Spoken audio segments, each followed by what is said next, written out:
அட்டகாசமான அரசியல்வாதியாக அதிரடி பயிற்சி பட்டறை பியூர் பாலிடிக்ஸ். அடுத்த வகுப்புகள் விரைவில் ஆரம்பம். தொடர்புக்கு 7388242442. 5வது வருடம் முடிந்து 6வது வருடத்தில் 27% ஓபிசி மாணவர்களுக்கு மருத்துவ படிப்பில் திராவிட முன்னேற்றக் கழகம் சார்பில் நான் போடப்பட்ட வழக்குகளில்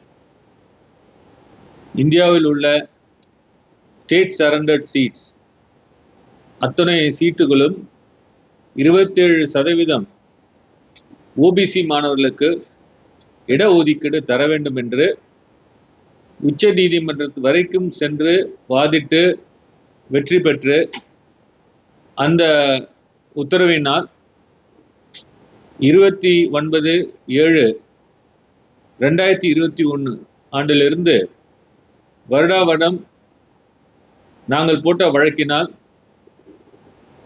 இடஒதுக்கீடு பிற்படுத்தப்பட்ட மாணவர்களுக்கு கிடைக்க செய்திருக்கிறோம். அதன்படி இதோடு 26,204 மாணவர்களுக்கு நாங்கள் போட்ட வழக்கினால் இடஒதுக்கீடு கிடைக்கப்பெற்றுள்ளது. இது ஒவ்வொரு வருடமும் அதிகம் ஆகும். அதை முதலில் உங்களுக்கு தெரிவித்துக் கொள்கிறேன். அடுத்தது, இந்த சூப்பர் ஸ்பெஷாலிட்டி சீட்ஸ் உள்ள பிரச்சனை. இந்த சூப்பர் ஸ்பெஷாலிட்டி சீட்ஸ்ல இன் சர்வீஸ் கேண்டிடேட்ஸ் என்று 219 சீட்டுகள் இடங்கள்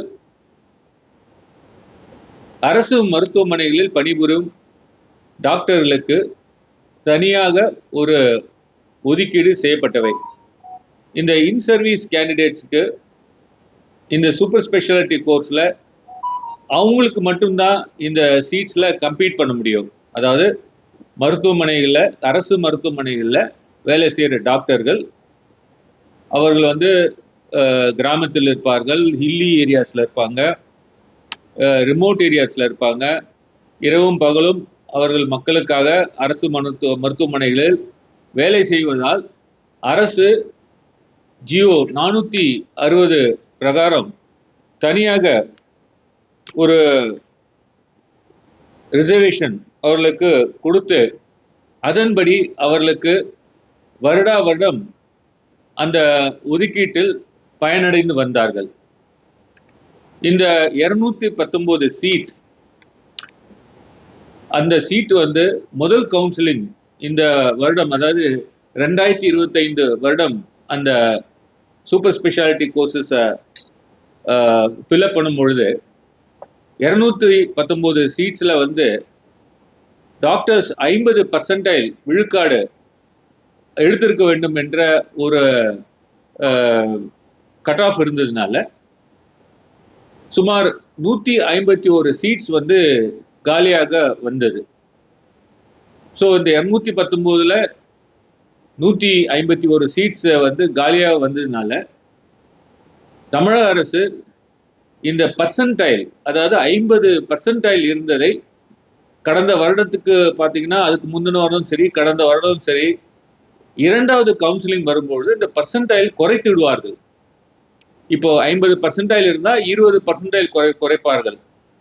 சில நேரங்கள் பார்த்தீங்கன்னா 0% என்று குறைத்து விடுவார்கள். இந்த பர்சன்டைல் குறைப்பதனால் இங்குள்ள மாணவர்கள், இன் சர்வீஸ் டாக்டர்ஸ் அவர்கள்லாம் அப்ளை பண்ணிட்டு வெயிட்டிங் லிஸ்ட்ல இருப்பாங்க. அவங்களுக்கு இந்த பர்சன்டைல் குறைவதால் அவர்களுக்கு இட ஒதுக்கீடுல, அந்த ரிசர்வேஷன்ல அவங்களுக்கு அட்மிஷன் கிடைச்சிடும். ஸோ இந்த செகண்ட் கவுன்சிலிங் இந்த அரசு புதியதாக தேர்ந்தெடுக்கப்பட்ட அரசு இந்த செகண்ட் கவுன்சிலிங் நடத்தி இருக்க கூடாது. ஒன்றிய அரசு பர்சன்டைல் குறைக்கிற வரைக்கும் அவர்கள் காத்திருந்திருக்க வேண்டும். இவர்கள் என்ன செய்துவிட்டார்கள் என்றால், 2வது கவுன்சிலிங் நடந்த பிறகு சுமார் 151 சீட்டு காலியாக வந்துவிட்டது. இந்த 151 சீட்டு காலியாக வந்ததினால் இதை தமிழ்வாணி என்ற ஒரு மாணவி உச்ச நீதிமன்றத்தில் ஒரு வழக்கு தாக்கல் செய்து, அவங்க இன் சர்வீஸ் கிடையாது, அவங்க நான் சர்வீஸ் கேண்டிடேட்ஸ், அவங்களுக்கும் இந்த இன் சர்வீஸ் கேண்டிடேட்ஸ்க்குள்ள சீட்டுக்கும் சம்பந்தமே கிடையாது. இந்த வழக்கை வந்து உச்ச நீதிமன்றத்தில் தாக்கல் செய்து, உயர் நீதிமன்றத்தில் கூட தாக்கல் பண்ணல, உச்ச நீதிமன்றத்தில் தாக்கல் செய்து, உச்ச நீதிமன்றத்தில் தமிழக அரசினுடைய அடிஷனல் அட்வொகேட் ஜெனரல் அவர் போய் வாலண்டியரா என்ன சொல்றாருன்னா, இந்த 151 சீட்டுகளை நாங்கள் இந்த ஆல் இண்டியா கோட்டா நாங்க வந்து கொடுத்துடுறோம், அதை வந்து ஃபில்அப் பண்றதுக்காக ஆல் இண்டியா கோட்டாவுக்கு நாங்க கொடுத்து விடுகிறோம் அப்படின்னு சொல்லி உச்ச நீதிமன்றத்துல ஒரு அண்டர்டேக்கிங் கொடுக்கிறாரு. உச்ச நீதிமன்றமும் தன்னிச்சையாக தமிழ்நாடு அரசு தானாகவே முன் வந்து 151 சீட்டுகளை திருப்பி தந்து விடுவதாக அவர்கள் கூறியதன் பேர்ல கடந்த 29 மே 2026 அந்த சீட்டுகளை உடனே கொடுத்து விட வேண்டும். டிஜிஹெச்எஸ் அதை வைத்து ஆல் இண்டியா கவுன்சிலிங் வந்து ஆல் இண்டியா கோட்டாவாக ட்ரீட் பண்ணி அந்த கவுன்சிலிங் போக வேண்டும் என்று உத்தரவிட்டது.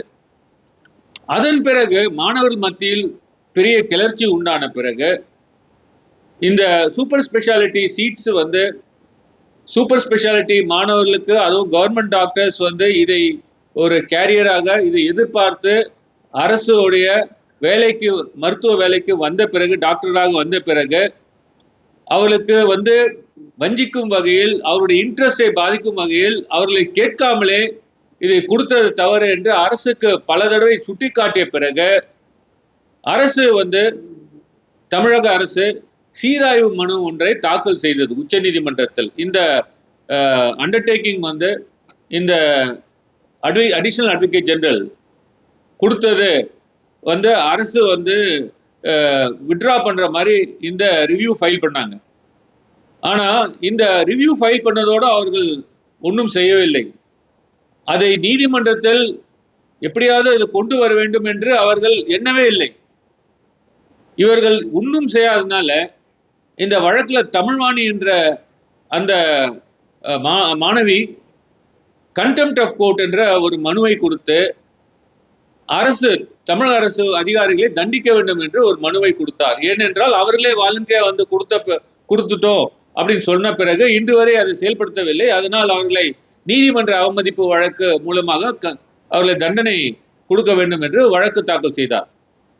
இதை பயன்படுத்தி ஒன்றிய அரசு டிஜிஹெச்எஸ் ஒரு கிளாரிபிகேஷன் பெட்டிஷன் போட்டு இந்த மாதிரி அவர்களே வாலண்டியா வந்து 151 சீட்டை அவர்கள் கொடுத்து விட்டார்கள், ஆகவே நாங்கள் all India counselling, second counselling இதுவரைக்கும் எங்களால் நடத்த முடியாம நாங்கள் தவித்து கொண்டிருக்கிறோம், நீங்கள் வந்து ஒரு உத்தரவை கொடுங்கள், டைரக்ஷன் கொடுங்க அப்படின்னு சொல்லி அவங்க ஒரு மனுவை தாக்கல் செய்தார்கள். இது ஏன் வந்து இது தடுக்க காரணமா இருந்ததுன்னா, தமிழ்நாடு மெடிக்கல் ஆபீசர்ஸ் அசோசியேஷன், இந்த அசோசியேஷன் சார்பில் நான் ஒரு ரிட் மனு உச்ச நீதிமன்றத்தில் தாக்கல் செய்யப்பட்டு இது போன்ற இந்த சீட்டுகள் வந்து கொடுப்பது, ஆல் இண்டியா கோட்டாவுக்கு கொடுப்பது தவறு என்று அந்த வழக்கு தாக்கல் செய்யப்பட்டது.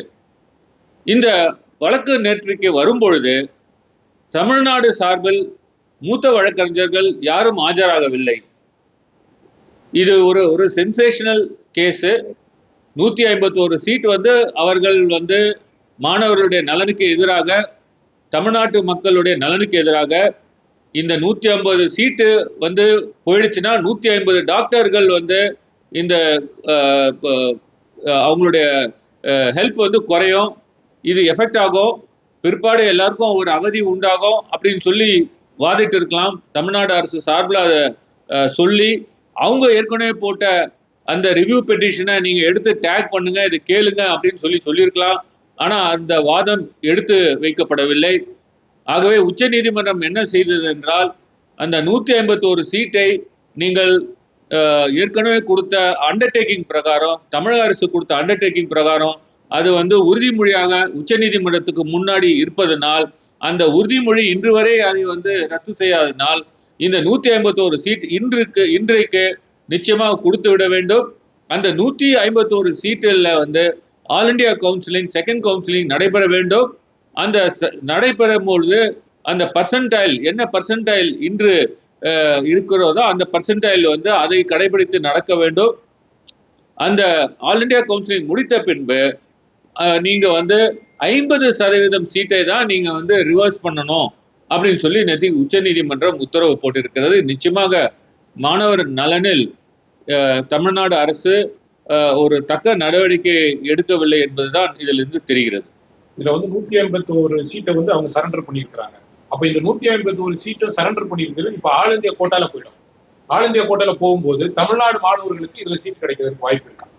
151 சீட்டு ஆல் இந்தியா கோட்டா போனதுனால அது ஆல் இந்தியா கோட்டால தமிழ்நாடு மாணவர்களும் ஆல் இந்தியா கோட்டால இருந்தா வரலாம். ஆனா இந்த இன் சர்வீஸ் கேண்டிடேட்ஸ்க்காக தனியாக வைக்கப்பட்ட இந்த சீட்டுகள் எல்லாம் இப்போ ஒரு உதாரணத்துக்கு சொல்றேன்னா, நார்த் இந்தியாவில இருந்து வட மாநிலங்கள்ல இருந்து இப்பொழுது இந்த இன் சர்வீஸ் கேண்டிடேட்ஸ்க்கு உண்டான சீட்டுகளை அவர்கள் எடுத்து அவர்கள் அதில் படித்து பின்பு அவர்கள் சென்று விடுவார்கள். இந்த இன் சர்வீஸ்க்கு உண்டான அந்த சீட்டு வேஸ்டா போயிடும். டாக்டர்ஸ் 150 டாக்டர்ஸ் கம்மியாயிடும். 151 டாக்டர்கள் தமிழ்நாட்டுக்கு வர வேண்டியவங்க ஆல் இந்தியா கோட்டால போயிடுறாங்க. ஆல் இந்தியா கோட்டா போயிடுறாங்க. அதனால ஹெல்த் இன்ஃப்ராஸ்ட்ரக்சர்ல இது ஒரு பேரிங் இருக்கும், இது எஃபெக்ட் ஆகும், இது ஒரு ரிஃப்ளெக்ஷன் இருக்கும்.